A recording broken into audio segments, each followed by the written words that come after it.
All right, so we're going to talk about indoor air quality. I'm going to start with more basic principles, and then we're going to go into some details about particular products, how to deploy them, what we want to be talking to clients about, all that.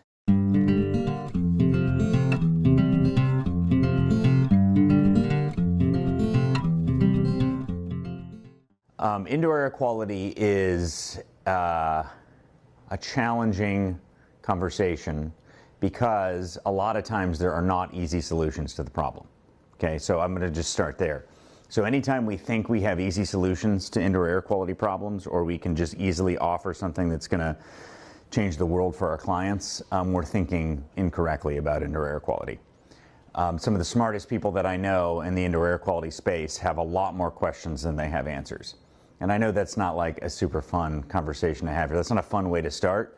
But what I really want you to start with is whatever you think you know, whatever confidence you have about this, you need to not be so confident. And instead, we need to work on really understanding and providing things that are going to make a difference for the client. And there are some things that do make a difference. But the thing that makes me most uncomfortable as an organization is if we're going into clients and telling them, oh, it's going to help with this, oh, it's going to help with that, this is going to make a big difference here, it's going to make a big difference there. I'm not saying that we should come in like, well, I don't know if it's going to, I'm not telling you to be mealy-mouthed about it, but I do really want you to have a lot of humility when you're talking about these sorts of things. And we can talk to the client about what their problems are and some things that we can deploy to help, but I don't want us to get stuck telling somebody that it's going to solve a problem, having them spend a lot of money solving a problem, and then have that problem not be solved. That's never okay with me. So we're going to dive into it. All right, indoor air quality. The bigger thing that I want us to think about when we think about IAQ is the occupant's health. And obviously that's sort of, I mean, you know, like that's right there in the name, indoor air quality. But the thing with health is that there are things that will kill you immediately, and we know that we don't want those in our house, right?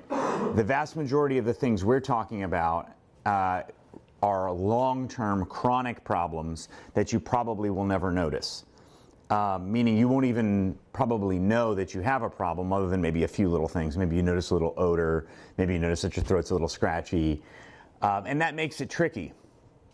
Because people may have houses that are making them sick over the long run, or they may be living in an environment that's contributing to some other factors with their health, and they may never recognize it. I can say with pretty good confidence that a lot of the kind of emerging chronic conditions that we see in the modern world are attributed to indoor air quality. Now, it's easy to say that because that's a very broad thing to say. To nail it down to what it actually is, now that's a whole other question. So to say the chemicals that we're bringing into our homes and our bedding and our pillows and our paint and our cleaning products and in our furniture, all these things that we're bringing into our houses aren't good for us and are actually hurting us. But which chemical, which product, that's tricky. So when we think about how to deploy these solutions, we think in a couple really big, broad buckets. Does anybody know the broad factors that we control as it relates to indoor air quality? Let's name a couple. What are some of the broad factors? Go ahead, Jonathan. Air exchanges. Okay, air exchange, and so air exchange we call what? Ventilation. Ventilation. So we call air exchange ventilation. And I'm going to talk about that one in a very disappointing way here in a couple minutes. No. I know. I have to tee up everything before I actually do it. I got to tell you what I'm going to tell you before I tell you. I learned that in a class somewhere about speaking. All right, what else? Humidity. Humidity control. Specifically in our market, which is what? Unbelievably humid. What's that? Unbelievably humid. It's unbelievably humid, so we have to dehumidify, right? All right, what else? Filtration.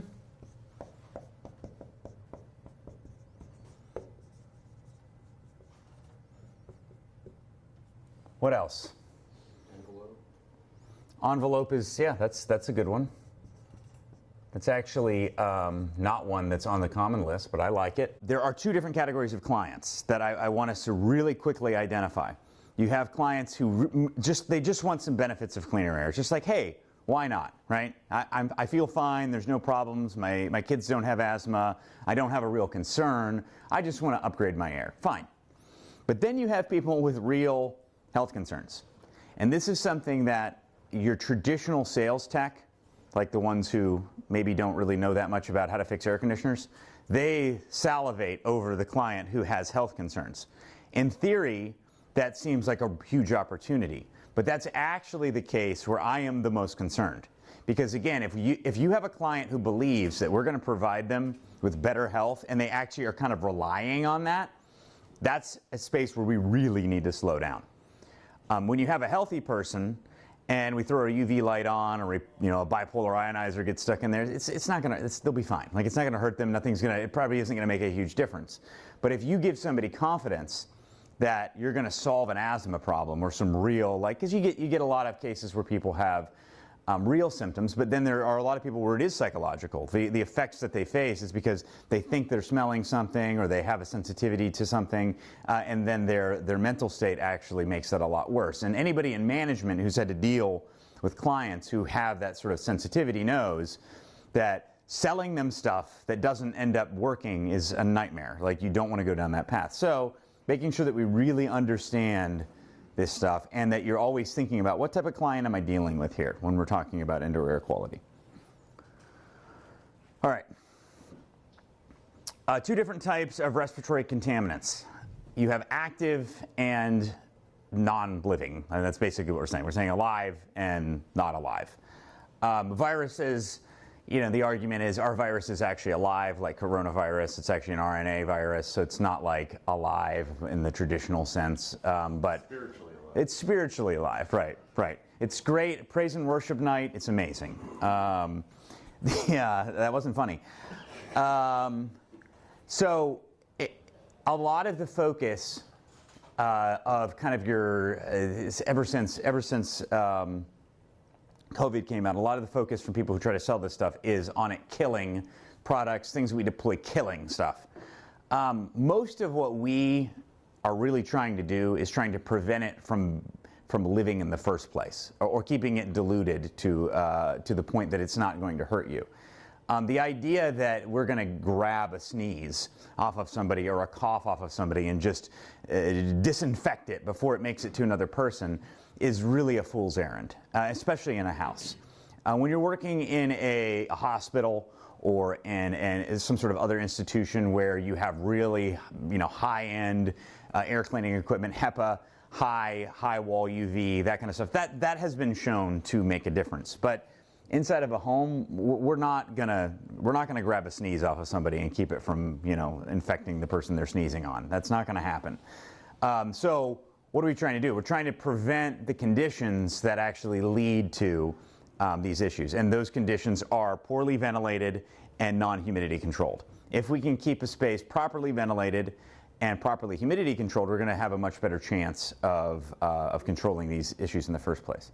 Filtration can also help, but when you're talking about viruses, the size of these things, viruses are tiny, tiny, tiny, and we actually can capture some of them with good quality media filtration. And this is have you ever heard, I'm just going to move forward to this because this is a common misconception. Have you ever heard the idea of like a filter, like it's like a net, right? And the holes in the filter, if they are tighter holes, then so you're gonna catch smaller fish. But if they're bigger holes, then you're not gonna catch the smaller fish. That idea, like things are gonna make it through that mesh or that screen. When you get to high quality filtration, it actually doesn't really work that way. There's this whole thing called what is it called? Brownian motion. And the idea is that these little microparticles are very, very light. And when they come through the filter, they're kind of bouncing around in this zigzag motion. It's not like they're going through straight, and they'll actually get caught and stuck to those fibers. So one of the things that one of the objections that a lot of people have to good quality filtration, like a MERV 14 or 15 filter, is that, well, it's still not going to catch these tiny things, because those, if you look at the size of the pores and you look at the size the virus, it's not going to catch it, or bacteria. But studies have been done, and I actually had a guy on the podcast probably 3 years ago who's like one of the main researchers on this. Studies have been done to show that it actually does catch, and the reason is because these really small particles are really light, and they do actually adhere and get caught in the fibers at a very high percentage. And that's the reason why when masking first started coming out, everybody's like, that's ridiculous. You can see stuff comes out, right? But actually, it does catch a portion of them, not all, but it actually does help a little bit, even if it can technically make it through the pores, because it bounces around in there and it actually gets caught on the fibers. Point being that good filtration can actually help with live stuff. All right, let's talk about the different inert things we're dealing with, because they're very different. They're not all the same. Pollen, dander, dust mites, these are very big particles. This is big stuff. This is the stuff that you can actually see in terms of dust. One of the things that clients get real fixated on is, well, hey, is it going to help with dust in my house? Or you put this new filter in and it didn't help with dust. The heavier the particle, the less the air conditioner has anything to do with it.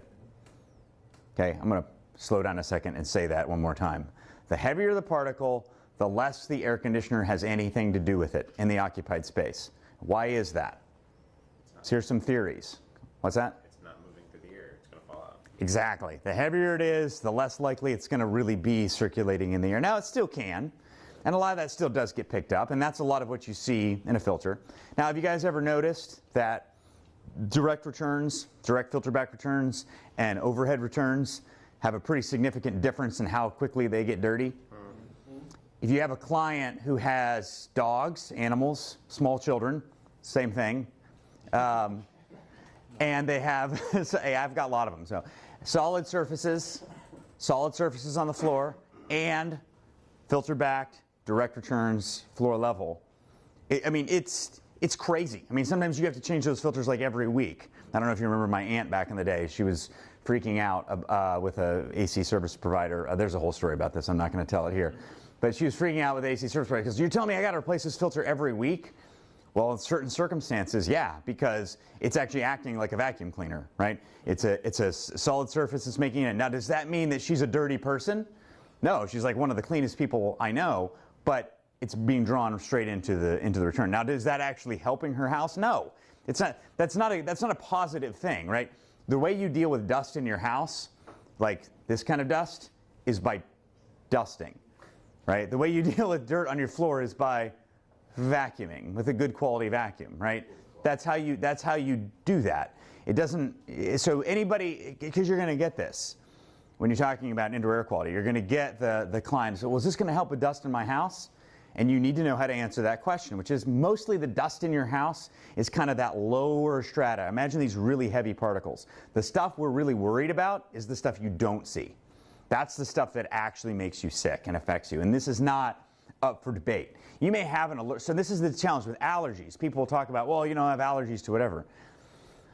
Most allergens are very heavy, like dander, dust mites, that kind of thing. They're very heavy particles, and so you're not going to eliminate. If a person has a cat in their house and they're allergic to cats, it doesn't matter what filter you put in. That's not going to make much of a difference, right? Because the majority of that stuff is down in this lower strata.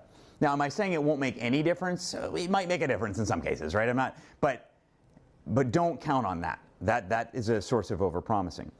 Now you get into the more important stuff, though. So these are the really small particles. And again, big particles do break down to small particles. And this is what we call PM10 and PM2.5 particles. These are the ones, so PM10 is particles smaller than 10 microns. And we're not talking about micron gauge here. We're talking about like really small. A micron is 1/1,000,000th of a meter. So it's a tiny, tiny measurement, super small. And PM2.5. And PM2.5 is the stuff that can actually make it into your bloodstream, meaning that when you breathe it in and it gets into your lungs, it can actually make it into your bloodstream and make you really, really sick. A lot of that stuff is VOC. Like the line between PM2.5 particles and VOCs is a very fine line, right? Between something that is a gas, because really, I mean, is a gas a particle? Yeah, it is. It's just, in many cases, not a heavier than air particle, right? It's still a molecule, so that's even smaller. But this PM2.5, they're so light that they're airborne all the time. You've heard the term about with viruses or whatever that it's gone airborne. Well, yeah, because they're tiny, and so they float in the air. They're heavier than air, but they're still moving around all the time. VOCs, volatile organic compounds. The easiest way to think about VOCs is anything you can smell basically ever. If you can smell it, it's pretty much a VOC. So Elliot, very heavy on the VOCs. That wasn't that. Yeah, set off a leak detector, yeah. So when a client says, I'm smelling an odor, and mostly what they're smelling is it's either a very, very fine particle or they're smelling VOCs. But in most cases, it's VOCs. So when you smell a moldy odor, that odor that you're smelling is actually VOCs coming off of mold somewhere or moisture somewhere, or that mildewy kind of smell. If you smell, you walk into a house and you can immediately smell that they're doing essential oils in a diffuser, that is a VOC. If it's a Glade plug-in, that is a VOC. If it's anything that smells like anything, it's a VOC. Is a VOC bad for you? Depends. Depends if you have a sensitivity to whatever it is, and there are some VOCs that are definitely bad for you, definitely cancer-causing, whatever. The idea that a lot of people have is that, well, they're not going to have anything, in my couch or in my bedding that's actually going to hurt me. Like the government wouldn't allow that. Okay, and here's the reality: the vast majority of the stuff that's in your house was made in a foreign country in a completely unregulated factory, and they've put it on a boat and they brought it here and they stuck it in a store and you bought it and you put it in your house. There's no government agent checking to make sure everything that's in that. They're not under carefully scrutinized manufacturing processes. Nobody's going through to test that what's on the label is actually what's in the product. And so when you think about things like, I don't know, anybody familiar with what happened with drywall? In a lot of markets probably 15 years ago, something like that. So there was this whole batch of Chinese drywall. There were some builders who were like, hey, this drywall is super cheap. And so they bought all this drywall. You know what I'm talking about, right? Like what your walls are made of, drywall. Okay. So they bought a bunch of it and they put it into a bunch of houses, and within like 6 months the pipes were corroding out, people were having all these crazy conditions, like all kinds of stuff was happening because the drywall actually had like some sort of corrosive chemical that was off-gassing in the drywall, and they had to go through and just strip down all these houses. And this was all over. It was this huge issue. And the reason why we knew that that was the problem is because it was really crazy bad. Right? Like, that's how you knew, because like, oh my gosh, why is literally the pipes rotting out of the walls? So that's a pretty bad problem, obviously not healthy. But do you think it's at least possible that there's maybe like 1 million other products that are in our houses that just aren't quite as bad? So when you see things that are like, man, why all of a sudden is everybody getting this condition we never saw before? Like, why is that all of a sudden happening? Do you think maybe it's possible that it could be some chemicals, some VOCs that we're being exposed to? Like, this isn't hypothetical. There's places like in the US where in mining communities where all of a sudden like everybody gets cancer, and then they're like, what's happening? Aaron Brockovich, if you've ever seen that, like this is like real. This happens all the time. And the only way that you know is if it happens quick enough that you can like say, oh, this happened because of that, right? So why am I telling you this? I'm telling you this because reducing VOCs in people's houses is very likely to actually make them more healthy. The problem is that the best way to do it is through source control. What does source control mean? What are you bringing into your house, right? So, for example, people who are like, I've got a newborn. I know this is off topic, but I'm trying to get you guys to think a little bit more deeply about it. I've got a newborn. I'm going to set up my nursery for the first time because I want my little baby to have an amazing life. And what do when they set up their nursery for the first time? They paint the walls. What else do they do? New floor. They get new flooring. What else do they do? They get a new crib. What else do they do? Bunch of toys. Bunch of stuffed animals. What else do they do? New mattress in the crib, new bedding, new pillows, new all this stuff. Snuggy, wuggy, buggy, huggy, all this stuff that they stuff all around the baby. And do you notice, have you ever noticed, like, rich people's kids? I'm not, like, I understand that this is like, not maybe a little taboo to say, but like kids who grew up like in the, like eating dirt and playing with chickens and like they didn't have a nice nursery and they got hand-me-downs, Look at the cases of them getting asthma and like an illness, all this stuff that you see. And now look at like rich people's kids who were put in those situations. Like they have a lot more health conditions. There's a lot of studies that have been done around this. Like for example, having dogs. Like kids who have dogs have fewer allergies and fewer issues. And I think it may be causal, but it may just be like people who have dogs also, like they're probably outside more, so they're less exposed to these concentrated VOC environments. Now again, am I asking you to educate your clients on how to raise their babies? No, I'm just telling you that sometimes when we're trying to solve problems, we solve them weird, right? Like we solve them weird. We solve them the wrong way. Other than just like thinking really obvious about this stuff. Hey, it smells like chemicals in here. You know, you walk into a new house. You guys have been in new houses before. You know how they smell? Smell good. It's kind of a good smell, but it's kind of like a new smell. Like, oh, it smells new. New smell is chemical smell. It's VOC smell. That's what you're smelling, right? You're smelling toxins, and you're like, oh, this is great. Let's put my baby in here. They'll love it, right? Okay, so that's VOCs. And so what do we do to deal with VOCs? Well, ventilation is really the best answer, but also just thinking about the materials we put in houses. I've come full circle. Like I was very much like, oh, VOCs, that's a bunch of nonsense. I'll eat that stuff.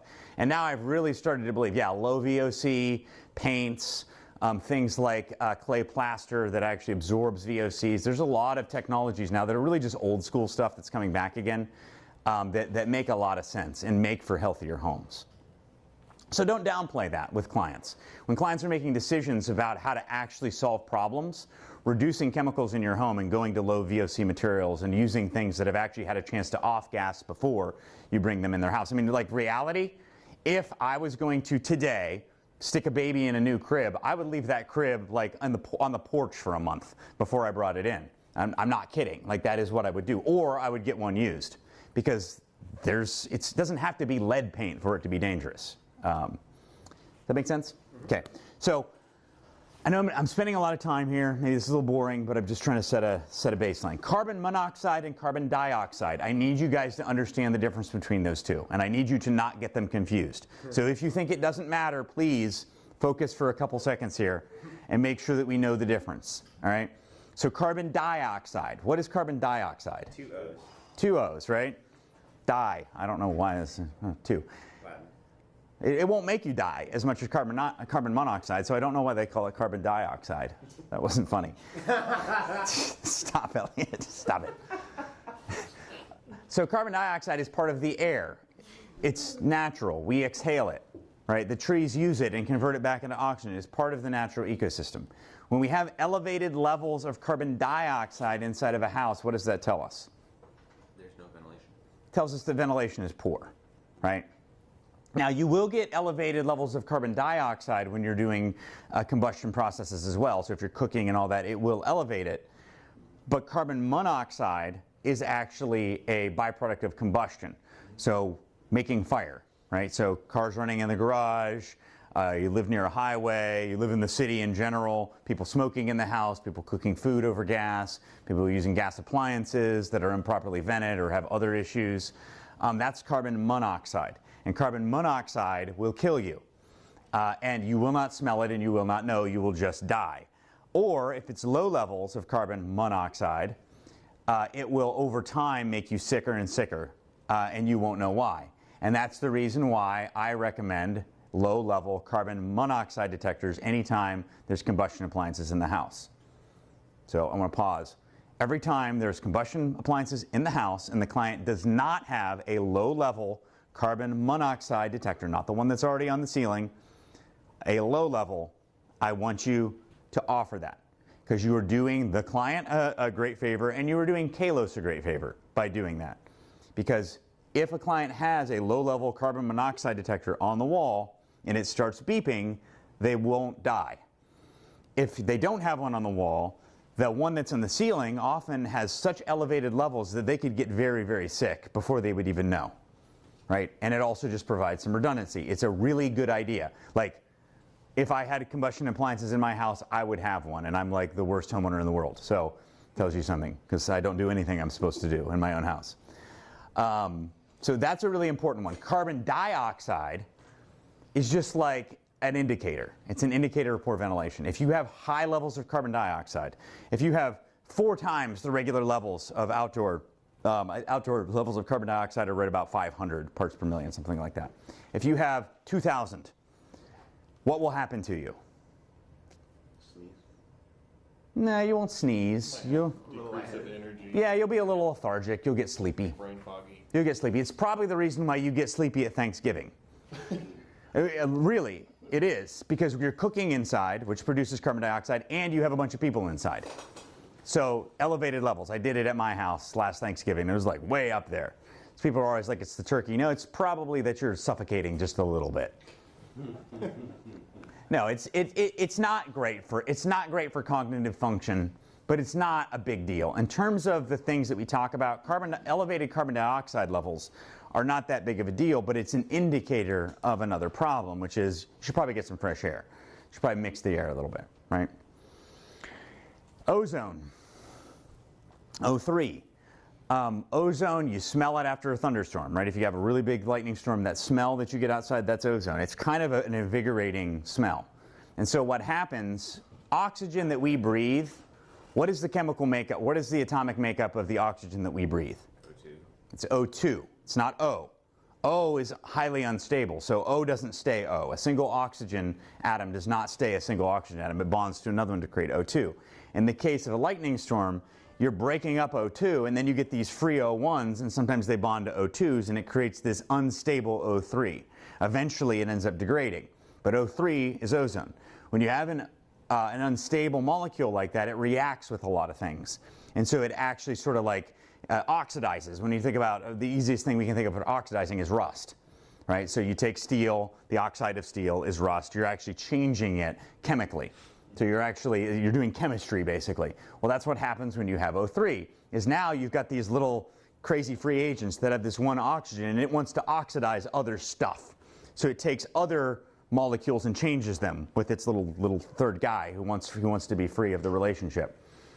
Those type of relationships never work out. A lot of young people nowadays are trying it out. It doesn't work. It needs to be just 2. If you have a third one involved, it's a problem.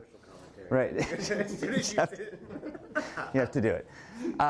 So it does actually, it does do things like reduce odors, so it does react with VOCs, but it actually also is a massive irritant.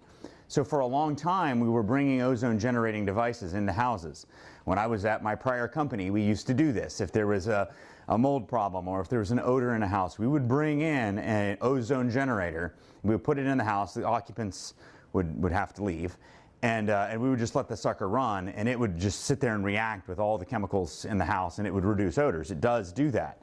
But if you breathe it in, it's not good for you. It irritates your mucous membranes because it's reacting with all of your mucous membranes. It's actually kind of messing with your internal chemistry. So it's not good. For a long time, if you've ever heard of activated oxygen, have you ever heard of that? Activated oxygen air cleaners? That's all it was the ozone generator. And so there were people who were intentionally generating ozone with air cleaners because it gave that nice smell and it would reduce odors in the home. It does work to do that. But people would feel worse afterwards. And people who already had asthma and other things, it would make it worse. There's a lot of the products that are out there do produce ozone. They just produce it in levels that are below what the EPA says is harmful. My stance is we don't want to produce ozone. When you talk about some of the products out there that we actually do install in some cases, they'll have some sort of a carbon mesh, so that way the reaction happens, the ozone reaction or whatever reaction you're doing happens before it makes it out into the airstream, right? So it's happening within that sort of module, and you don't get ozone that actually makes it into the airstream. It doesn't mean ozone isn't being produced. It means that it's being produced, but it's staying right in there, and it's not making it out into the home. Does that make sense? Mm-hmm. Okay. Fun. All right, we already talked about this. PM10, larger particles. They are irritating. They do create allergic reactions, all that, but they're not going to make it into the bloodstream. It's the smaller ones that become, are known to be carcinogen, combustion products, all that kind of stuff. That's the smaller stuff. That's the stuff we really worry about. And that's the stuff that's harder to catch in filters. But again, the better the filter we put in, the better we do with even these smaller particles. And that's the reason why I illustrated that. This idea that it's like a mesh, and hey, if the holes are this big, then everything that's smaller than that's just going to make it through. That's not true. Some will. But you're actually going to catch a reasonably high percentage when we do things like MERV 14 plus filtration. And the reason why I'm telling you this is because that's what we need to be offering to clients, right? I'm going to jump to the end real quick just so you guys get the point of why I'm yakking so much here. There's a couple things we need to be offering clients for indoor air quality, and the biggest one is high quality 4-inch media filters. And the idea that, well, they're hard to put in sometimes, and it's like a lot more work than just sticking something on inside the unit. It actually works. It makes a massive difference on so many fronts. It helps improve airflow. It helps improve system efficiency. It helps reduce all of these things. PM 2.5, PM10. Is it going to help if the issue is CO2? No. Is it going to help if the issue is carbon monoxide? No. But for the ones that we actually care about the most, that we can actually fix, filters are the biggest thing. And 1-inch filters are not going to cut it. I did a 3D video. I don't know if you guys have seen my, by the way, so a lot of the images and things that are from this are from a 3D video that I just put out. Please watch that 3D video because it covers everything that I'm talking about here. It's kind of boring.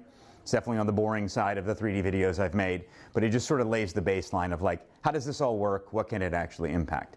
And it's also something that I would encourage, like if you get a client who's really concerned about things, it's a good video for a consumer because it doesn't provide, it does talk about some solutions, but it's more just about educating about the problem.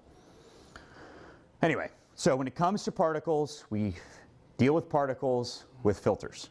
But even then, you have to be clear with the client, it's not going to probably solve that problem. It might make it a little better, but it's not going to solve it. Make sense? Mm-hmm.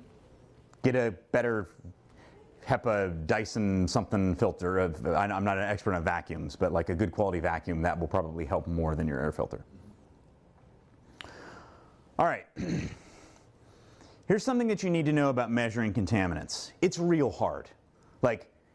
And there's always challenges to this. So like when I first started getting into indoor air quality, I was like, oh, well, what we need is just like a handheld like indoor air quality meter, and then you just like walk into a client's house and you're just like, oh, hey, look, you have elevated levels of this and it's a piece of cake. Oh my gosh, I mean, these instruments are, like good ones, are massively expensive and they require constant recalibration. There's all these mitigating factors. Nowadays we do have better options than we used to have when I first started pursuing it, but these are hard things to measure. These are not like measuring superheat and subcool. And so the idea that even that is simple, or that you could walk in with some inexpensive Amazon handheld device, which I bought a bunch of them and tested them against others, they are all over the place. And so you may see that you have a problem and you don't have a problem at all. It's just the thing's measuring wrong. So, and there's a lot of cross contamination that can occur where you think it's one thing, it's actually another. Imagine an electronic leak detector. You know how electronic leak detectors are, but imagine one that's like 1,000 times worse in terms of like going off on the wrong thing and all that.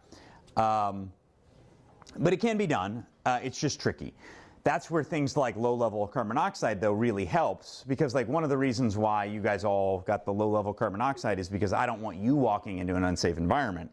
But if your clients, we already made sure they all had low-level carbon monoxide detectors inside their home, then you don't have that risk, right?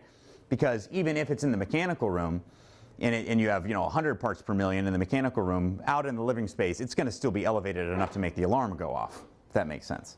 Does that make sense, what I'm saying? Okay. So we can measure these things. It's just hard to measure them.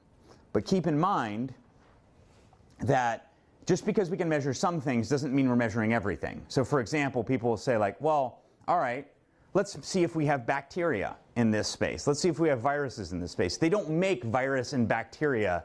Maybe they do, and I don't, maybe like some scientific lab, but like those don't exist. The only real way to do it is to culture these things in a petri dish. You guys know we have those. So you can expose it for a period of time, close it up, and then wait, throw it in a drawer for a week, pull it out, see what it looks like, right? But even then, you look at it like, ooh, look at all that stuff that's growing. None of us know what it is. Like, I mean, we can kind of say, well, that's bacteria, that's fungus, but is it dangerous? Is it a big deal? I don't know. Like one of the things we have done, which is kind of fun, you can do it before, and then you can make some changes, and you can do it after, and be like, all right, well, is it the same or is it different? Well, again, like, how long did they have the doors open over the last couple days? Was the dog inside more than it was? There's all these factors that are really, were you cooking? Like, there's all these things that really affect that. And so doing that comparison is really tricky. So again, these are some technologies we can use. Haven, laser egg, low-level CO does work, but it is a challenging thing to do. Am I making you feel really confident? That's the goal. I'm trying to make you feel really confident. No, I'm trying to break you down so we can build you back up again. In my image. Kidding. Kidding. I'm going to get struck by lightning when I walk out of here. I may get struck by lightning in here. So I do want us to do a better job of deploying test instrumentation, though, than we currently are doing. I've always been kind of careful to dictate this stuff, but we are, Jesse and I and your residential team are going to start working on, like, how do we actually, what is our protocol for this? Up until this point, it's been very hard because the instrumentation hasn't been great, like I've mentioned. But we do still need to have a protocol of how to do that. And especially in cases where you have those higher risk clients or clients who really care about the outcome, deploying some before and after test in, test out measurement is kind of important because at least we can demonstrate that something happened. And if nothing happened and we didn't make a difference, well, then we need to keep working until we do make a difference. The term that Joe Medosh uses, a friend of ours, about indoor air quality is you should never tell a client that you can make something, you can make the air clean, but you can make it less dirty, right? You can't say that you can make the air healthy, but you can say that you're making it less unhealthy. And that's sort of a double negative, I guess, but it is what we can do. So can we make it more healthy? Well, we're not really adding something to make it more healthy. We're just taking things that it shouldn't have in it and making them have less of those things. It's a tricky business, but it's all about setting proper expectations. What if we add essential oils to the air, though? Well, there you go. So that's the answer. This is what we're talking about now. Take odor complaints seriously. This is one thing I really, really want you guys to stop and smell the roses. People who are like, man, do you smell that? You smell that? I know, sometimes it's like, are they crazy? The reality is you probably just don't smell it. There is a wide range of sensitivities. And a lot of the cases where people have ended up catching really big problems are because they finally started listening to, in a lot of cases, it's the wife, mother, occupant, longtime occupant of the house who knows what's normal and knows that something changed and is trying to describe it and nobody's listening. One of the best examples of this, and this is like a real medical double-blind tested thing. There's a lady in Great Britain who noticed that her husband was smelling different. And she's like, something's wrong with you. And he's like, no, I feel fine. And it ended up that he had, like, I think it was Parkinson's. And then they started testing her ability to predict diseases. And she had a higher prediction level for a range of diseases than any known test. Like even lab tests, even blood tests, she could tell when somebody had diseases. And so that, I mean, obviously she has a very good sniffer, but we know that dogs can do this too, like the cancer dogs that have been trained. And again, we're talking about a dog here. Do you know how hard it is to train a dog to tell you that somebody has cancer? Like probably every dog out there knows if people have cancer, like, whoa, what's wrong with you? But you just can't train them to tell you because they can't talk, right? Right, so it's a problem. It's a little bit tricky. The point is that the nose is the best wide-range VOC detector in the world. There's nothing that compares to it. You're not going to get a sensor that does better than your nose. Probably not your nose, but your wife's nose or whatever, daughter, grandma, whoever. It is shown that women do tend to have a better sense of smell than men. So pay attention to that. Listen to that. It makes it tough because you can't tell. So like when you don't have the instrumentation, it's like you're at a disadvantage. But you really need to listen to them. All right, are you smelling it more here? Are you smelling it more there? Air conditioning moves smells around, so that can make it tricky. And then really look for the things that you can look for, which is standing water, any sort of growth, any sort of chemicals that are being stored in an area. A lot of times what people are smelling is it's picking it up in this area and it's blowing it in this way. There's been cases where it's like, we have this crazy smell, and it's like, it ends up there's like a dead rat right next to the air handler and it's getting sucked into the cabinet, or fertilizer, I think is what it was one time. Fertilizer was being stored and it was giving this off gas and they didn't notice it, and it got sucked into the air handler, was getting mixed in the house. and it was concentrating in one area that was closer to the air handler, and they were certain that there was something in that room. So you just really have to pay attention to that stuff. Don't downplay your customer senses ever. It's easy to get frustrated about that. Like, oh my gosh, you just keep having to deal with this. How can we solve this problem? You have to be patient with it. I'm not going to talk a lot about basic principles of air movement. I mean, you know this. Higher temperature goes to lower temperature, high pressure to low pressure, high humidity to low humidity. It seeks equilibrium. But here's one of the things, we posted a meme the other day that was like a joke about, you want to tell the client. Did you see the meme about, like, you want to tell the client that when they say, shut the door because the cold air is going to get out, that actually it's heat. It's just a stupid meme. And everybody freaked out because it's like, well, actually, when you open the fridge door, because the colder air is more dense, it does spill out the bottom. And so it does happen, right? The thing I always like to point out is that heat doesn't rise. Hot air floats on colder air. That's how it actually works. So cold air sinks, warmer air rises because warmer air is less dense than colder air, right? It's not heat rising. It's when you heat up molecules, they become lighter and they float, right? So why does that matter? Well, it matters because of what we're kind of talking about here as far as stratas. There are very distinct stratas that build up inside of a home.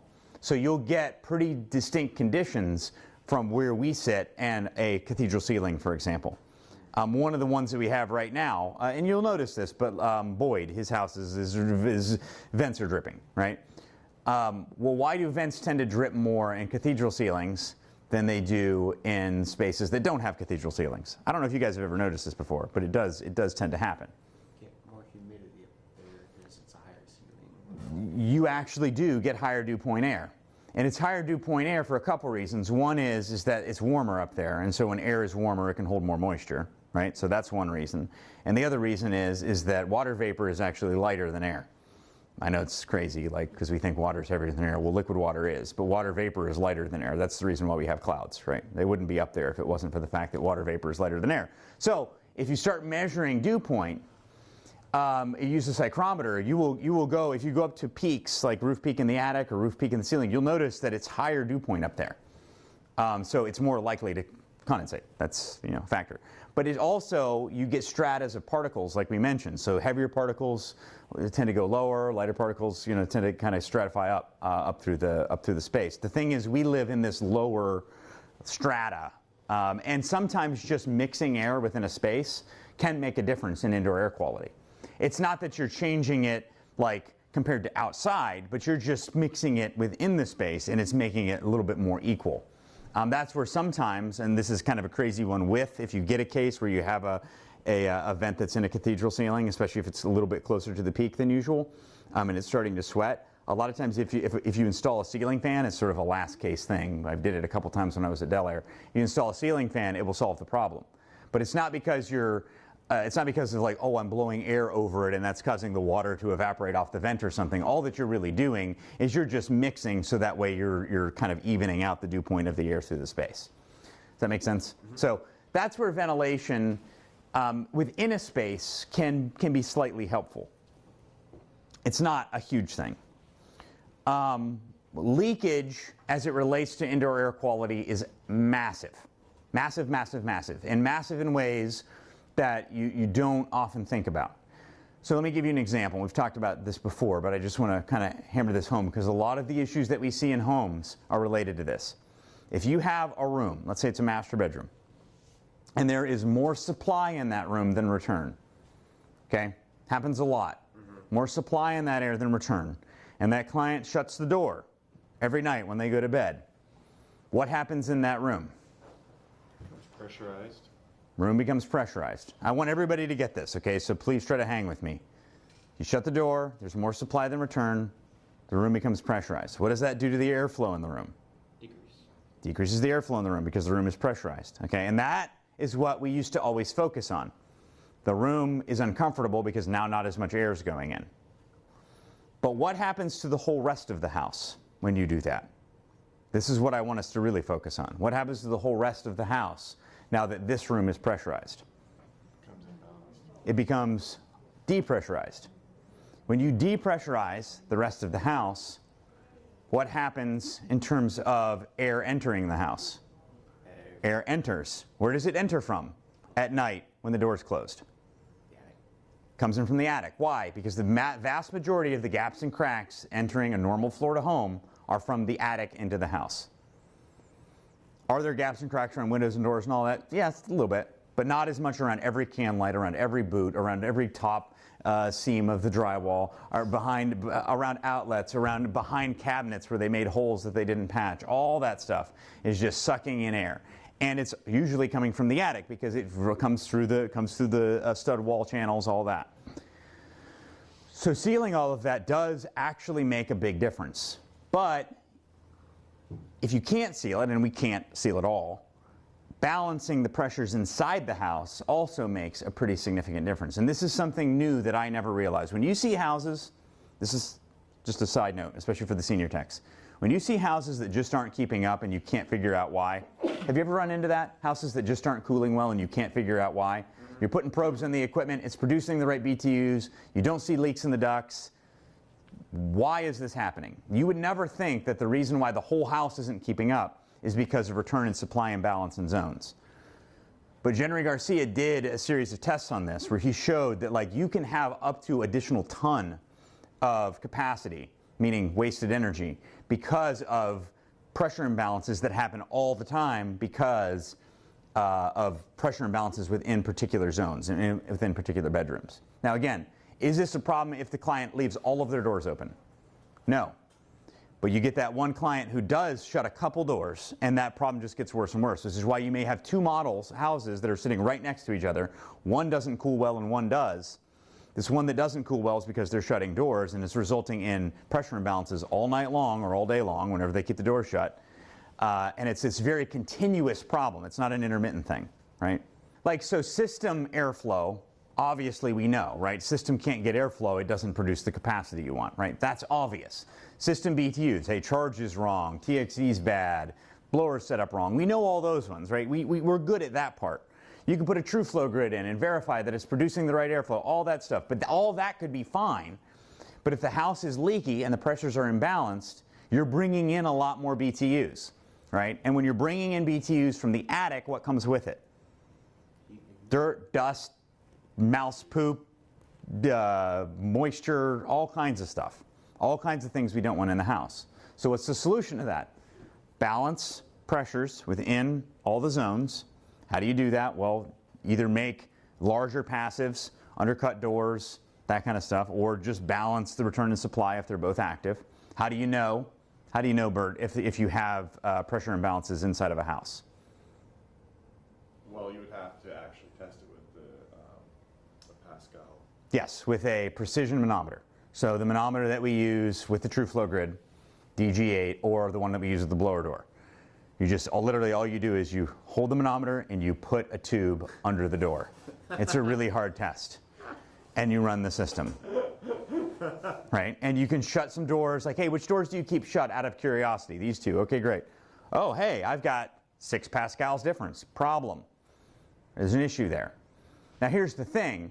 Pressure imbalance between this bedroom and this other part of the room is based on how leaky it is. So the leakier they are, the less of a problem it's going to show. Makes sense, because now that pressure can escape other places. So it's kind of like one of those tricky things. You may see a low number, but it may be because it's super leaky. So you already kind of have to know a little bit about that. You have to be paying attention, like how leaky is stuff. Is there a bunch of can lights in here? And they're open cans into the attic. Have you ever looked at the inside of a can light? Who here has looked at the inside of a regular can light? They've got all these holes in there, the vast majority of them, at least the older ones, because they want to ventilate them because the bulb gets real hot. That's why they're that way. And so literally it's just open through the bulb right into your house. That's how they work. Well, that's ridiculous. So like, what should you do to solve that problem? Well, how about not use bulbs that are real hot, right? Because bulbs that are real hot are inefficient or efficient. Which one? Inefficient, right? So that's a problem. They're spending more energy. And then we have all these open gaps and cracks, which makes that even worse. So if you take that and you replace it with an LED can that has the like seal on it, and you just go, right, it just seals that up. You don't have to do anything crazy on the can. These are simple things. that if you notice it, you can be like, hey, I'm not going to just replace that one. How about if we do LED, sealed gasket cans throughout your whole house? Every place that you formerly had all these gaps and cracks now don't have these gaps and cracks. And we're going to address the pressure imbalance in all these rooms where you're shutting the doors by increasing the size of the passive. Or, hey, can you undercut the doors? Can we do that? Okay, that would probably be an easier way to deal with this. And you just go through and you address all these little issues, either of leakiness in the structure or of pressure imbalance in the structure. You guys get what I'm saying here? That solves a lot of problems, both particles, potentially VOCs, because in some cases attics, even if, in some cases if they're spray foamed or they have certain chemicals up there, and then definitely humidity, which is the biggest one. Duct leakage, also massive. We know return duct leakage in attics is bad, because if you have a leak in the duct and it's sucking air in to the return duct, where is that going? Straight into the house, right? So obviously, no duh. But what happens if your supply ducts are leaking in the attic? You get sweating, you get all that stuff, but what else? So if you have positive air that's going into the attic, okay, so you're wasting air into the attic, that's an efficiency problem, right? We know that. What happens inside the house? Not enough excessive from traveling to the ductwork to reach inside of the rooms. You're going to have balance issues, yeah, you're going to have comfort issues. But think in the same lines of what we were just talking about with room to room. Think in the same lines. What happens to the pressure inside the house when you're blowing some air into the attic? Less pressure, lower pressure. So when you put pressure into the attic, when you put air in the attic that you weren't intending to put up there, the house goes negative pressure. So then what happens? The house sucks from everywhere, mostly from the attic. Right? And it's a vented attic, so that what you put in the attic didn't help anyone, didn't do any good.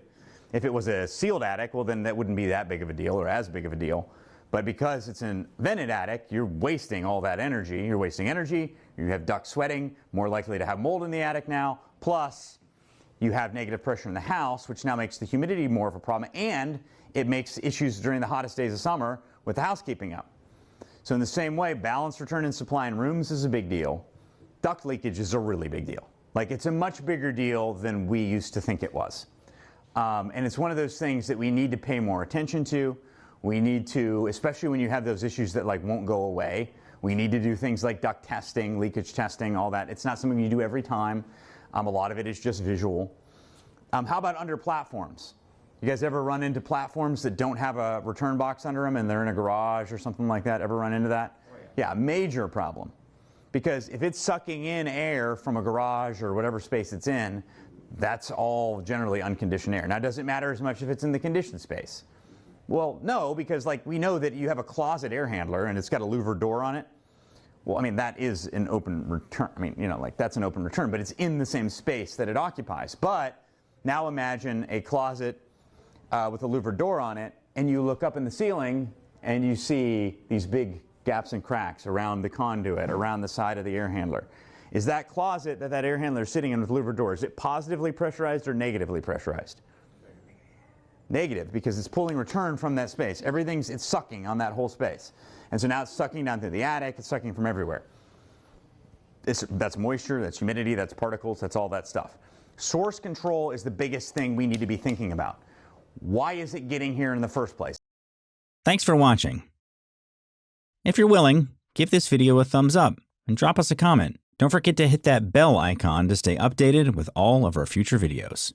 And as a quick reminder, HVAC School isn't just a YouTube channel. Dive deeper with us at our main website, hvacrschool.com. Curious for more knowledge on the go? We've got you covered. Tune into the HVAC School podcast, available on all your favorite podcast apps. And while you're at it, join our thriving Facebook group. Also, don't miss out on our free mobile applications available for both iPhone and Android. We're all about community. For techs, by techs.